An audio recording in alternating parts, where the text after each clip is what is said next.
In 2015, I made the decision to leave the corporate life running large sales teams and start up a consulting business with a couple of friends and focus on teaching salespeople how to have better client conversations. I've been running sales teams all over the world for big companies like Schlumberger and Halliburton and Siemens and Nokia and Motorola. And I really felt there was a need to see if we could improve the professionalism and the conversation that salespeople have, because I'd spent so many meetings with clients trying to kick my sales guy under the table because they were saying the wrong thing. Specifically, they were too focused on themselves and their product, and they jumped too quickly to what a solution might be. I didn't really know what I was going to do or how I was going to teach salespeople that, but I started meeting business leaders in Australia and running programs, and it was mostly copying some of the techniques in those books behind me, which were built really around questioning techniques and what I now think of as the false concept of control, that you can control a conversation through a sequence of question types. How many salespeople do you have?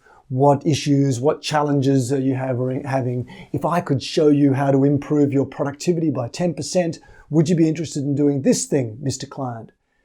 Anyway, I developed programs for prospecting skills and meeting skills, and I also included within those programs some story content because I knew that I had been using stories in my own sales conversations, but really I was recreating those classical sales training techniques. After about 18 months of that, I had a few clients. We weren't making very much money, I have to confess, but I decided to call up some of the salespeople that I've trained and see what they remembered. And this was a pretty demoralizing exercise. They were all happy to speak with me, and then they would say something like, "Mike, I love the way you taught me how to do this thing." And then they would talk about something that I hadn't even taught them. But what I did notice is that they relayed back to me some of the stories that I'd told them. And I started to think that if you're going to teach salespeople, probably the only thing they're going to remember is stories. So I'd better get all of the content into stories, which is what I did. And I started reframing all of the training around the concept of storytelling. And in mid-2018, I published 7 stories every salesperson must tell. It's done brilliantly all over the world. It sells particularly well in the United States, I have to say. And that got me refocused to using stories to teach all of the techniques that salespeople have, but specifically what kind of stories to connect at an emotional level with their clients so that they can persuade, but also how to collect the story from the client using story collection, story seeking as the discovery mechanism.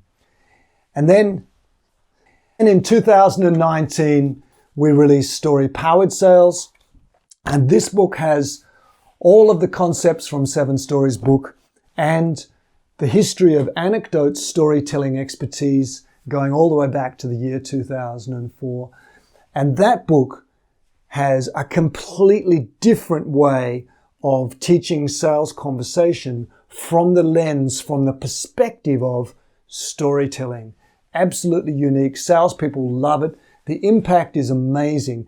And if you can get your sales team to be a team of storytellers and if you start collecting the best stories in your company, the results, the types of conversations you have, the relationships that you build with clients, the long-lasting relationships will easily pay for itself.